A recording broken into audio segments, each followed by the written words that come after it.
Vivam! Bem-vindos ao Pergunta Simples, o vosso podcast sobre comunicação.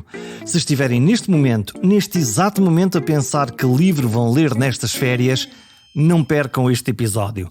Nele vamos falar de escrita, de criatividade e de boas leituras. O convidado é o escritor Afonso Cruz. Como sei que vão gostar, aproveitem para partilhar com os vossos amigos Facebook, SMS, WhatsApp, e-mail, até sinais de fumo, se assim quiserem. Vão a perguntasimples.com e digam a toda a gente.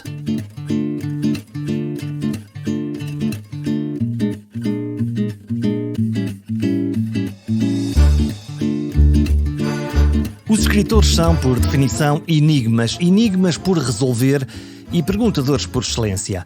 Não sei se vos acontece, mas a mim os livros enchem de perguntas e de legendas de tradução do mundo, ora pistas, ora perguntas. Parti para esta edição com uma pergunta inicial: como se contam boas histórias?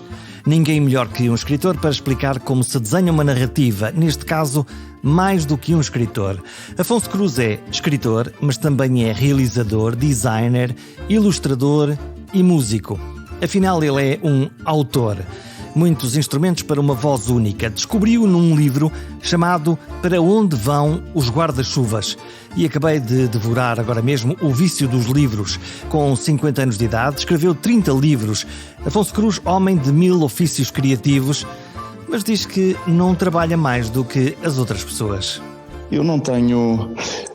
agora recentemente estive a falar com uma série de pessoas numa caminhada e fizeram uma pergunta semelhante. E eu respondo, eu costumo dizer que eu não trabalho mais do que as outras pessoas, se calhar é até ao contrário. O que acontece é que são trabalhos com alguma visibilidade, que se transformam, passado um tempo, em objetos. Por exemplo, quando estou a escrever um livro, ele acaba por se materializar nesse mesmo livro, ou num disco, ou em ilustrações. E, portanto, há aqui um resultado visível desse trabalho que não acontece em todas as profissões, e portanto parece também que faço mais coisas ou que trabalho mais do que, por exemplo, um professor, mas o trabalho do professor, o resultado do trabalho de um professor não é visível, não é? E mesmo que seja, demora muitos anos a ser consumado, e portanto aparentemente parece que eu faço mais coisas do que outros profissionais, mas não é verdade. Inclusivamente eu até gosto de dormir a sesta, até porque muitas das minhas atividades são atividades lentas. Os escritores são animais lentos, animais que precisam de tempo para meditar sobre aquilo que estão a fazer. Não, à exceção talvez dos cronistas que vivem muito a contemporaneidade e o presente, os escritores, pelo contrário, porque muitas vezes, os escritores, quer dizer, os romancistas, porque muitas vezes um romance demora 2 anos, 3 anos, 4 anos, às vezes mais a escrever, e portanto não nos podemos ater à atualidade, e por isso, quando falamos de um acontecimento qualquer, já estamos a olhar para ele com alguns anos e com esse distanciamento cronológico. Como é que é um dia típico? O meu dia típico, a minha principal atividade, e ao contrário também do que muita gente imagina, o que eu faço mais durante o dia é ler. Ou seja, passo muito tempo a ler, e é a partir da leitura que nasce a escrita. A escrita é uma consequência do ato de ler. Leio e eu costumo comparar a encher um copo de gota a gota. A determinada altura transborda, e o ato de transbordar é a escrita. Portanto, eu vou acumulando leitura e de repente aquilo transborda, transforma-se noutra coisa. E o mesmo com as ilustrações ou com a composição. Eu preciso de ouvir ou de ver, depende do tipo de expressão artística a que me estou a dedicar, para depois então ter essa possibilidade de transvasar. Há uma coisa que me interessa muito nos escritores, que é, e em parte tem a ver com esta resposta, que é: de onde é que vem a inspiração? De onde é que vêm as ideias? De onde é que vêm tantas ideias? Porque no fundo o Afonso tem 30 livros publicados em 50 anos de vida, o que desmente desde já a tese de um livro a cada 2 anos, portanto é uma coisa muito mais rápida. De onde é que vêm estas ideias? Bom, a inspiração é omnipresente, está em todo lado. O que acontece o que é muito importante para ter ideias, e se calhar talvez o processo e o método mais importante, ou se quisermos fundamental, pode ser sintetizado da seguinte maneira: para ter uma boa ideia é preciso ter muitas ideias, e portanto ir tendo muitas, às vezes muito parvas, às vezes sem nexo, outras vezes sem interesse e por aí fora, mas é preciso ter muitas para poder escolher, para poder misturá-las, recombiná-las e por vezes conseguir a partir daí ter uma que seja relativamente original, que crie alguma ruptura, que possa ser interessante a abordagem. Por vezes só tem que ver com o contexto, pode até ser uma ideia já conhecida, mas desenvolvida através de um ângulo ou sob um ângulo diferente. Já não lembro quem foi o escritor que disse que se calhar o trabalho do romancista é contar coisas velhas de maneiras novas, ou contar coisas novas de maneiras velhas. E há uma caixa onde se põem estas ideias? Há notas tomadas ou são lampejos que há momentos em que tem que ser mesmo aquilo? Não, eu vou tomando notas, e portanto há aqui um trabalho invisível que quando nós acabamos por escolher uma destas ideias, parece que ela surgiu do nada, do tal lampejo quase místico, de uma musa ou algo assim. Mas o que acontece de facto é que erramos muito, ou seja, temos muitas ideias. Há aqui uma grande quantidade de coisas que ficam pelo caminho, que não são utilizáveis, que não prestam. Aliás, a maior parte daquilo que fazemos não presta. É a lei de um escritor de ficção científica chamado Sturgeon, em que ele dizia que uma vez foi criticado por um crítico mais mainstream, dizendo que disse que a ficção científica, 90% da ficção científica não prestava, e ele respondeu da seguinte maneira, que mais tarde se tornou um princípio: na verdade 90% de tudo o que fazemos não presta, e assumindo que isto é mais ou menos verdade, claro que 90% é um número relativamente arbitrário. O que ele significa é que a maior parte daquilo que fazemos não presta, mas temos de ter essas opções todas presentes para poder escolher as melhores. Seria um grande golpe de sorte ter só uma ideia e ela ser utilizável ou ser boa, porque normalmente o que sucede é que quando eu tenho um tema e penso o que é que eu posso fazer com vamos imaginar, com este objeto. As primeiras 10 respostas que eu dou a esta questão são muito provavelmente iguais às primeiras 10 respostas de qualquer outra pessoa. Só a partir de determinado número de respostas é que começo a ter coisas originais, porque gastei o estereótipo e o lugar comum. Só a partir de determinada altura é que começo a ter coisas originais, coisas que depois não podem ser usadas por vários motivos, até surgir uma que sim, que encaixa naquilo que nós pretendemos para desenvolver determinado tema. Para quem já escreveu 30 livros, como é que se lida com a ideia de agora ser leitor dos seus próprios livros, ir a uma livraria e espreitar um livro que já escreveu há muito, muito tempo? Como é que é essa leitura desse eco, partindo do pressuposto de que ao longo dos anos foi aperfeiçoando a sua escrita e a sua maneira de escrever e de fazer? Como é que lida com essa imperfeição? Posso chamar-lhe assim, a imperfeição de há 10 anos ou de há 15 anos? Não lido muito mal, porque o que eu sinto que é mais ou menos sincero é, em determinada altura, eu quando publico como um ato radical, que este é o máximo que eu consigo dar com aquilo que tenho naquele momento. E custa muito fazer essa pausa, dizer este é o momento de publicar, a partir de agora eu não toco mais neste texto? Não, porque muitas vezes já não conseguimos de facto alterar de maneira significativa e consideremos que sim, isso vai ficar muito melhor desta ou daquela maneira. Às vezes é preciso cortar, às vezes é preciso mas há ali um momento em que nós sentimos que o livro tem aquilo que nós conseguimos dar-lhe e já tem a sua própria autonomia e pode começar a viver sozinho, portanto sai de casa e já é um objeto autónomo, uma entidade autónoma que fará o seu percurso agora na cabeça dos leitores e não na do seu autor. Para quem nos está a ouvir, para os nossos ouvintes, muitos deles leitores, como é que se conta uma grande história? Depois de ser essa ideia, depois de se ter a técnica, quais são os ingredientes que é preciso para se contar uma grande história? Bom, aí há muitas respostas possíveis, porque também os escritores têm o seu próprio feitio, os seus métodos, etc. De uma maneira clássica, eu diria que normalmente uma história desenrola-se começando através de normalmente uma narrativa terá algum interesse quando tem tensão e nasce de uma assimetria. Isto é, se tudo estiver razoavelmente bem, feliz ou equilibrado no contexto inicial, a história não se desenrola, portanto não vai para lado nenhum porque está tudo bem.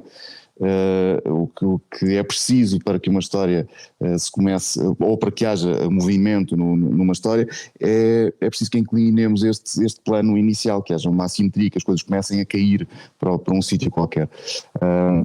O Pia costumava dizer que quando temos um gato deitado no tapete não temos uma história, mas quando temos um gato deitado no tapete do cão já temos uma história, precisamente porque encontramos aqui a assimetria que irá fazer os acontecimentos sucederem-se, e neste caso nós já reconhecemos uma ameaça a pairar na vida deste gato e portanto já sabemos que não está tudo bem na vida dele. E isso implica escrever a história por vários ângulos ou cenas através de vários ângulos para ver aquele que pode criar essa tensão narrativa e que faz com que nós, os leitores, dizemos: uau, há aqui uma desgraça que pode acontecer, há aqui qualquer coisa que vai acontecer a todo momento. Sim, pode ser, enfim, há muitas maneiras de criar este tipo de assimetrias ou desequilíbrios, por vezes eles são psicológicos, ou seja, existem dentro da cabeça da personagem, normalmente esses livros são conduzidos pela própria personagem, são elas que levam a história para a frente. Há depois também eventos exógenos, portanto, que ameaçam a personagem vindos de fora, que têm mais que ver com o contexto. Normalmente dão outro tipo de livros, que são estes orientados pela própria narrativa e portanto são esses em que a personagem tem menos agência, portanto tem menos decisão, poder de decisão sobre aquilo que se está a passar ou que está a acontecer. Já agora, o Afonso manipula as suas personagens ou ouve-as e vai atrás delas? Como é que é esse processo criativo? As duas coisas são verdade. Eu quando crio determinado contexto e quero escrever determinado tipo de história, as personagens adequam-se também àquilo que eu quero contar, isto por um lado, mas por outro elas próprias desenvolvem características que empurram a história ou podem empurrá-la noutra direção e portanto eu creio que há aqui um diálogo, ou pelo menos comigo acontece, um diálogo entre aquilo que é a personagem, portanto as suas características ou o lado endógeno dessa personagem e aquilo que lhe acontece de fora e portanto que são as outras pessoas, as relações ou o contexto, ou até podem ser acontecimentos universais, já numa guerra, uma coisa qualquer que seja completamente fora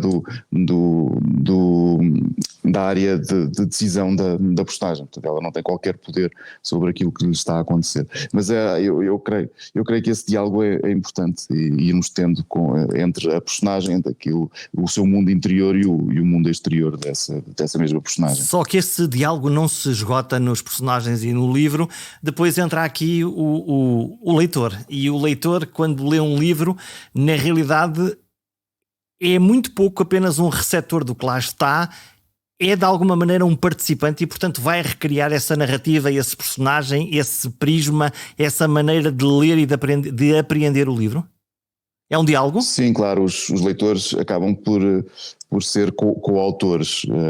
É verdade que existe alguma matéria que não é alterável, podemos dizer que é a leitura literal, é o que está escrito, mas a maneira como nós e especialmente à medida que vamos envelhecendo, nós vamos adquirindo cada vez mais espessuras, mais camadas para cada definição.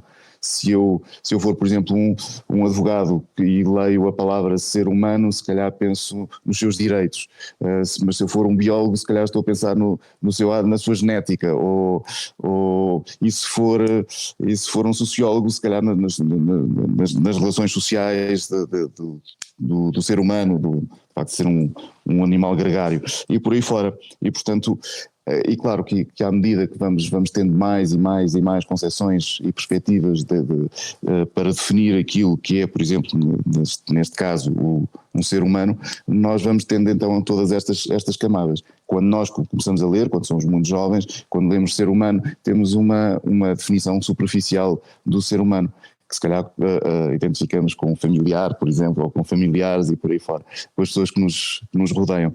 E à medida que vamos sabendo mais coisas, estas palavras vão ganhando espessura e, portanto, o próprio leitor é o próprio leitor que dá espessura a um livro, ou pode dar espessura a um livro. E como é que é a relação com a audiência? Porque um escritor tradicionalmente encontra a sua audiência, eu quero imaginar, fisicamente, numa feira do livro, num encontro, num autógrafo. Como é que é essa relação? É uma relação imaginária, que é, eu imagino como é que seja o meu leitor tipo, ou é uma audiência que se vai compondo destes legos dos vários encontros, feiras do livro e remanescentes conversas por aí? Não sei. Há de facto há muitas maneiras de pensar isto e de pensar a ideia de leitor.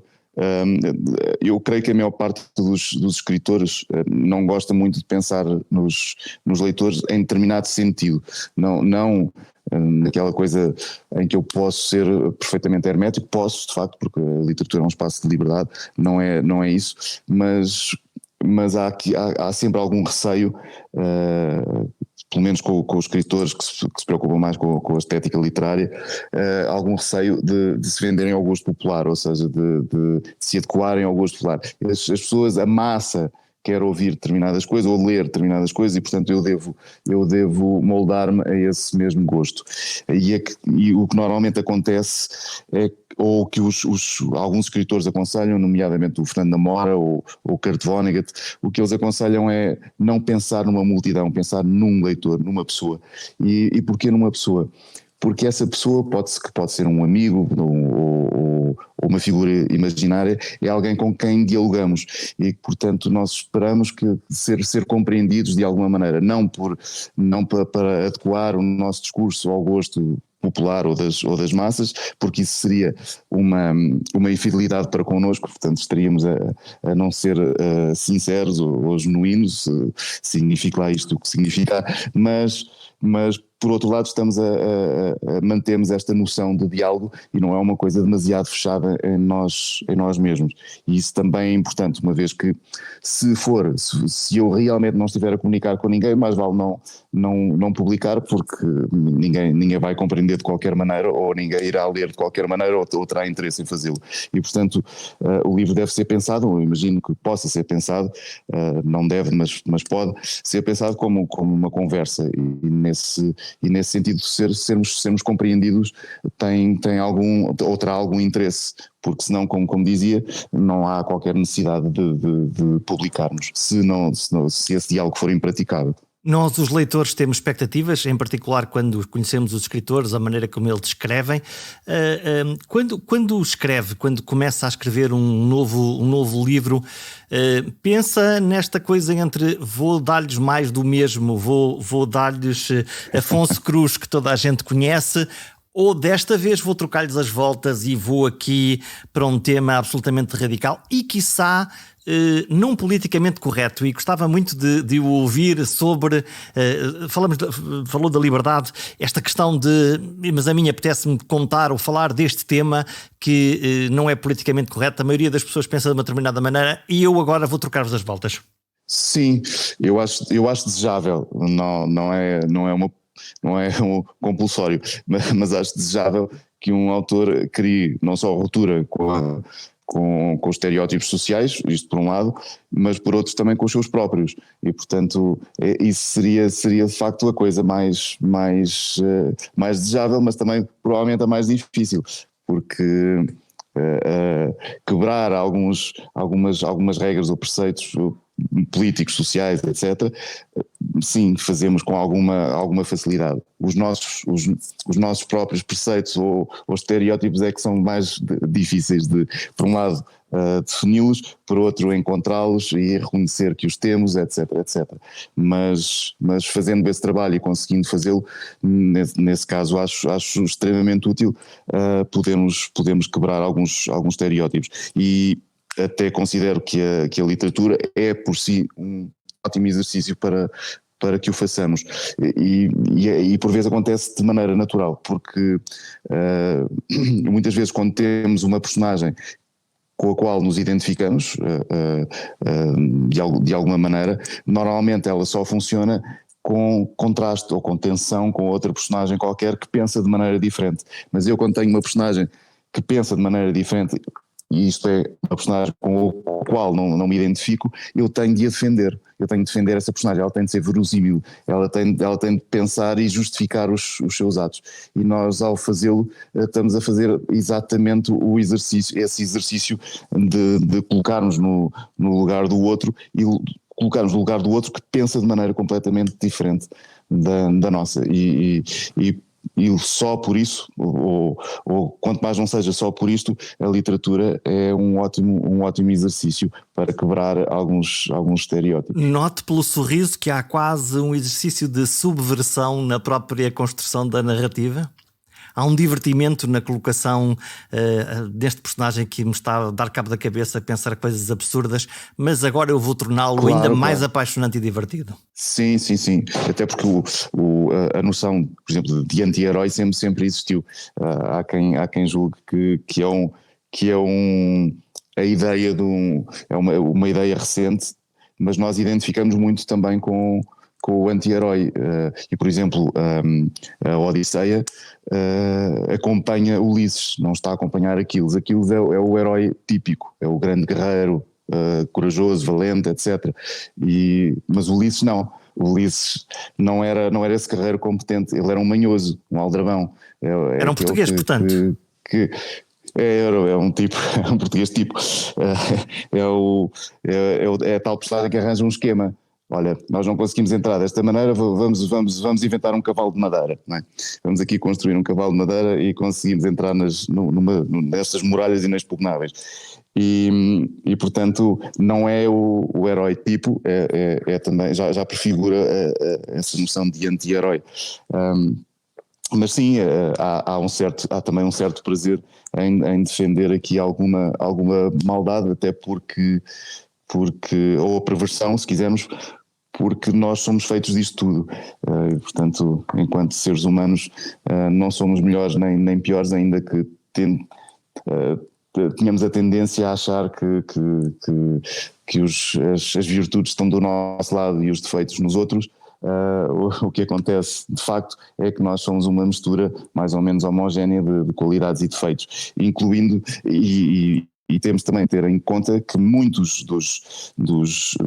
das virtudes, quando analisadas sob determinados pontos de vista ou sob a lente de determinadas pessoas, não são virtudes coisa nenhuma, são vícios.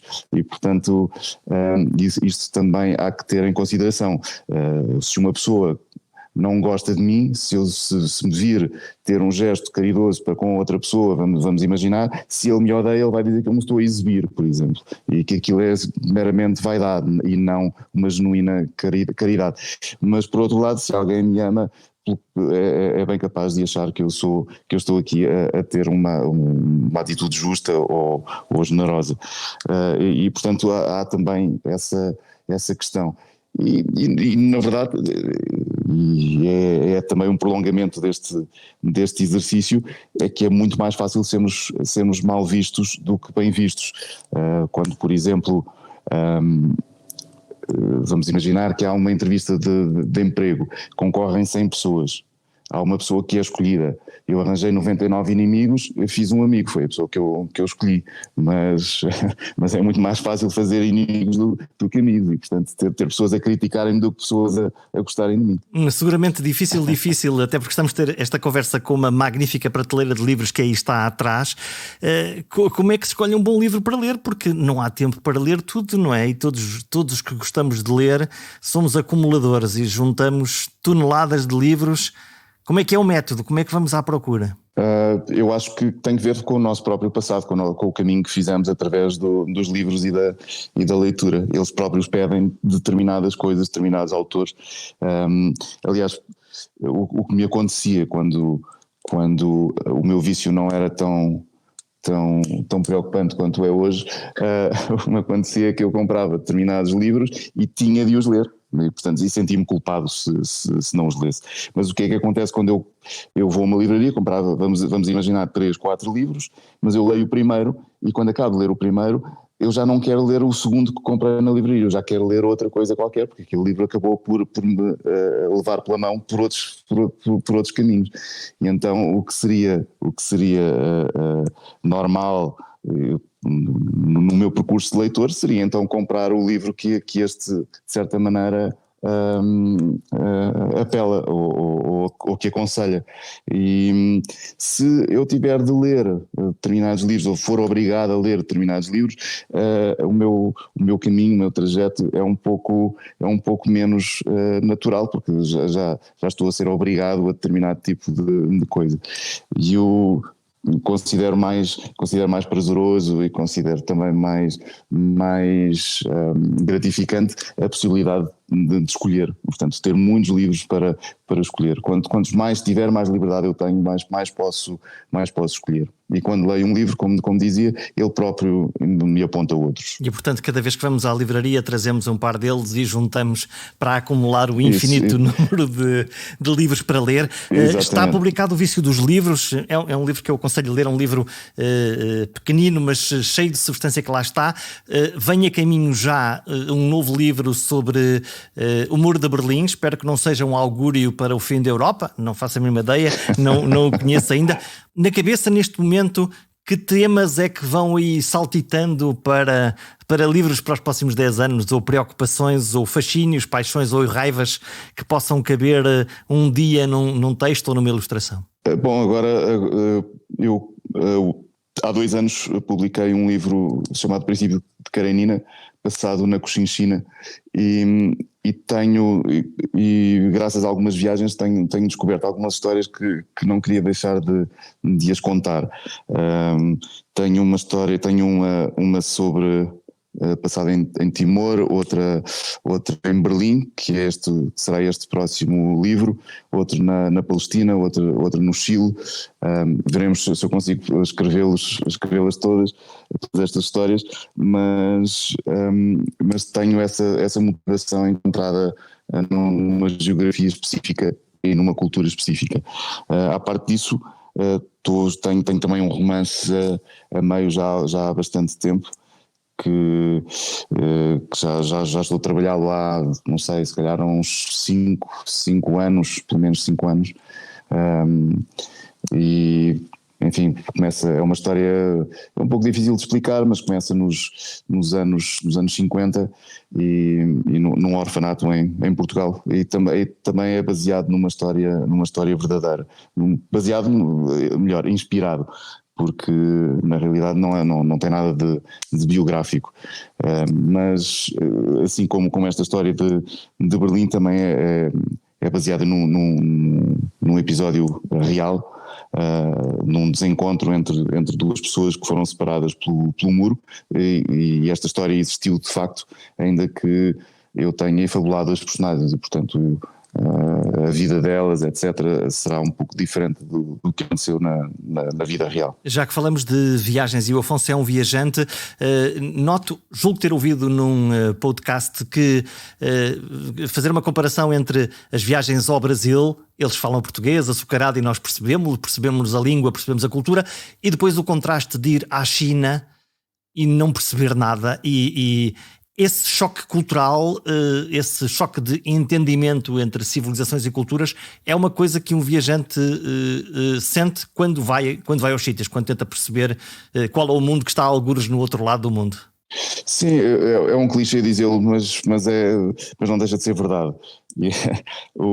Normalmente o que mais nos impressiona nas viagens, creio, são as pessoas e aquilo que acabamos por trocar nesse sentido, e no seu lado mais humano.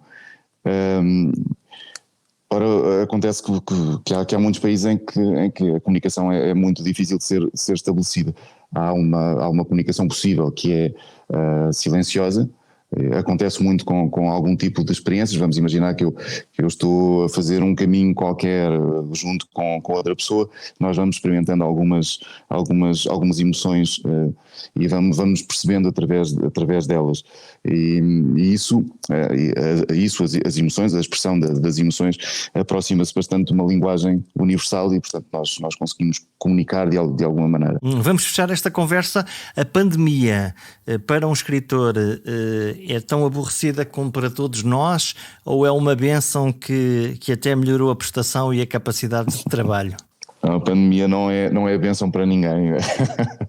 Seria nem pensar, mas no meu caso específico, o que acontece é que a minha vida mudou relativamente pouco se ignorar ou não tiver em consideração as viagens que faço todos os anos, festas, encontros, tertúlias, festivais e feiras do livro.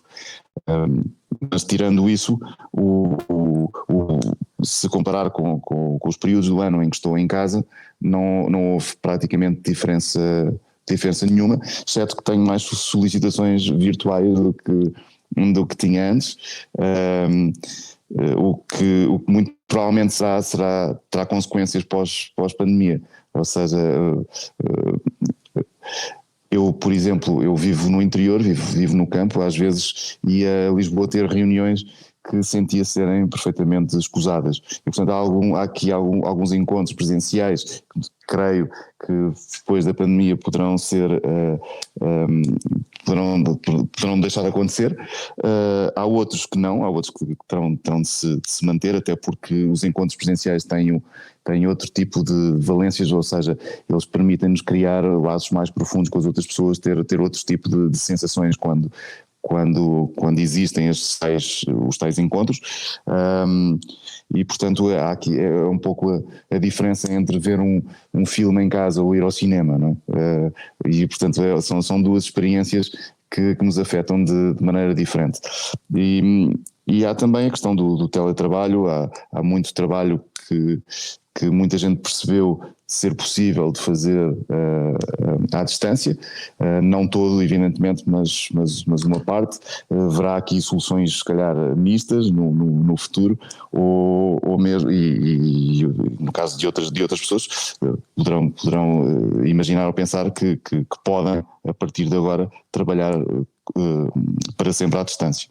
Uma pergunta final e curiosidade minha: Deus bebia mesmo cerveja, ou isto foi uma boa desculpa para produzir também uma cerveja?